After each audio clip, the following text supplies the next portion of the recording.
this video, I'm going to describe the process for thesis and dissertation submission.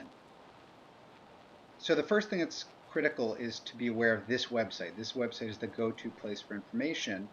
You can find it by going to the graduate school's website, clicking on the Continuing Students tab, and then look for the Thesis Dissertation Guidelines link.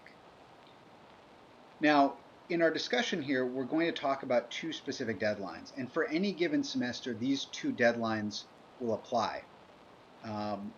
These are the defense deadline and the submission deadline. So the defense deadline is the date by which the oral defense of the thesis or dissertation must occur.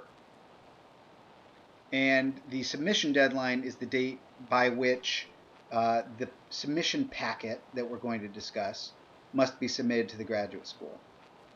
And one thing that's important to note is that sometimes these dates are fairly close together. That does not mean that you have extra time between the defense and submission. You should plan on defending as early as possible to give yourself plenty of time to make changes, revisions, and to complete the formatting requirements as needed before the submission deadline, because this is the critical deadline. We do not grant extensions, and the document must be in a ready state when it comes to us. Down here you'll find the full submission process, and it's important to note that we have a new process which is almost entirely electronic, and so we want to make sure you're entirely clear on how this works. The first thing that's worth noting is that the oral defense form must be submitted after a successful thesis or dissertation defense. And one of the key things with this is that it must be sent as a scanned PDF document to one of our administrators at the graduate school. And it must be sent directly from the email of either the department chair or the major professor, the committee chair, for that particular thesis or particular dissertation. In other words, we do not accept paper copies any longer. A copy of the oral defense form can be found here, and it looks like this. It's going to contain the student's information. It's going to have a notification about whether or not the defense was passed. It'll have the department chair, the thesis dissertation chairperson, and then all committee members sign as well. And it's usually a good idea to bring a copy of this form to the defense so that all the present parties can sign it right then and there if the defense is successful. And then afterwards, the department chair's signature can be obtained if the department chair is not present. Now, the scanned copy needs to be sent directly to Rhonda Martin, and her email is rymartin@ncat.edu. And the email to Miss Martin, again, it's rymartin@ncat.edu, should have a subject line that would look like this. So it would have the student's name, it would indicate whether it's a thesis or dissertation, and then it would simply say, oral defense form, to make it easy for us to search and manage these emails as they come in. Now, it doesn't matter. You could add a dash here, you could add a colon here if you prefer, but this format would be perfectly fine. So it's the student's name, whether it's a thesis or dissertation, and what it is that's being submitted. And the oral defense form should be submitted ideally within 24 hours of the defense, but certainly within 48 hours of the defense. And so Ms. Martin should receive that document as an email attachment no later than roughly 2 days after the defense has occurred. So that's the defense deadline. The defense is completed, the oral defense form is completed and scanned and then sent to Ms. Martin. Now, the next key deadline is the submission deadline. And the submission deadline is detailed here in this step that says submission of documents to graduate school. You'll see this second piece comes into the mix here, but the submission is what I want to focus on. When the document is ready to be submitted to the graduate school, which is to say all changes requested by the committee members have been made, all formatting has been completed, all copy editing for grammar and mechanics has been done. Now the document is ready for review by the graduate school. The following must be submitted. So there are 3 items that must be sent to Ms. Martin again, rymartin@ncat.edu, as email attachments. And it's critical that all 3 email attachments are in one email. So there's one submission email for that particular student.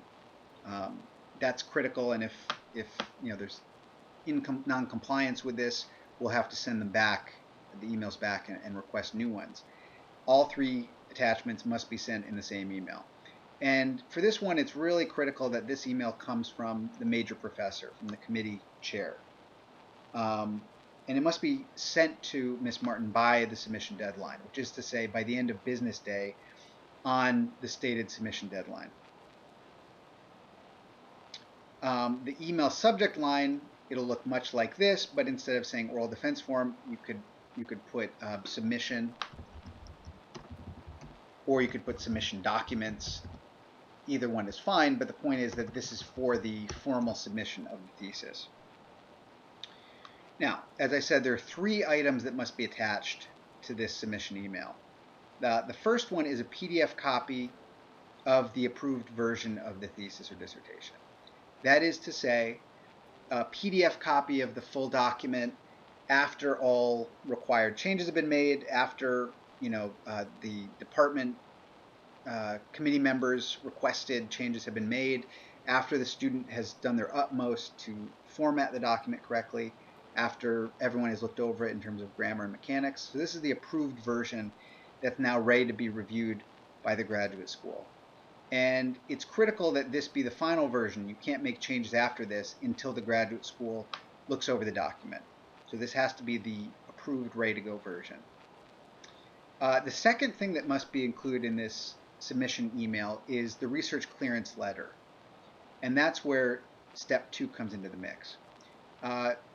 Research compliance is required for all theses and dissertations that come out of our that are going into our submission process, and it's provided by the Office of Research Compliance and Ethics.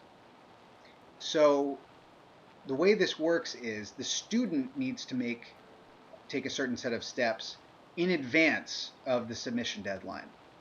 The student needs to go to this website, which I'll show you in a moment.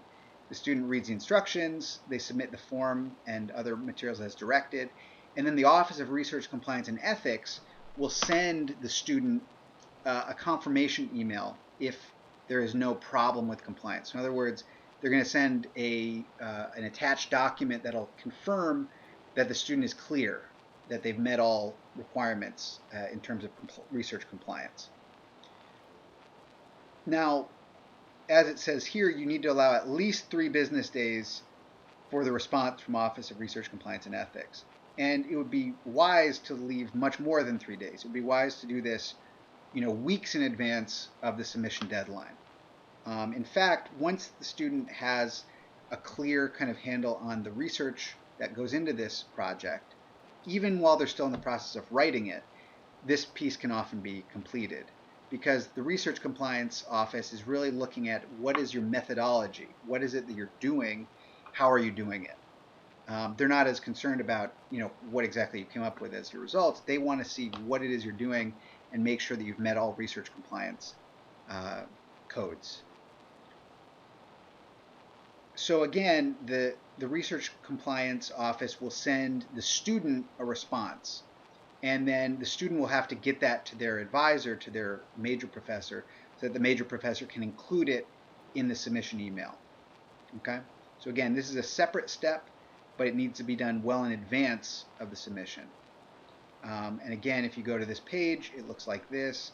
It has information about crucial aspects of research compliance, these major areas. And then this is where the student would send the form to the Office of Research Compliance and Ethics with their abstract methodology to indicate what the process of the research was. Okay, so once the research compliance has been sent to the student sends it to their advisor. Now we have the second piece of the submission packet ready to go. So there's the PDF copy, the research clearance letter, and then finally there's a scanned copy of the completed and signed thesis dissertation checklist. And that document is available here, right here in the link, or it's available down at the bottom of the page under resources. And the the thesis dissertation submission checklist looks like this. It contains the student's information, It contains 5 key points to confirm that the document is defended, of course, that all requested changes requested by committee members have been made, that the document adheres as best as humanly possible to the formatting and style requirements of the handbook, that it's neat in appearance, it's free of errors, and that thus it's ready to be reviewed by the graduate school. So the graduate school's review is a brief process, and it's meant to be the final check before the document can be cleared. And thus, all of these things need to be done in advance of sending it to the graduate school.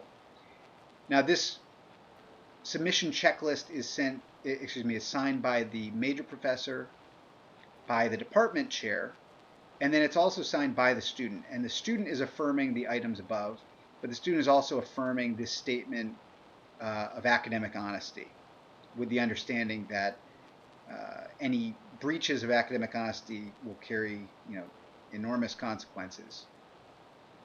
And so it's signed by those 3 individuals: the major professor, the department chair, and the student. And then it is also included in this email. So to put it very simply, the advisor, or in some cases the department chair, is sending 2 emails to Miss Martin. The first one is after the oral defense. The oral defense form is sent to her. And then this submission packet is sent to her with these 3 email attachments.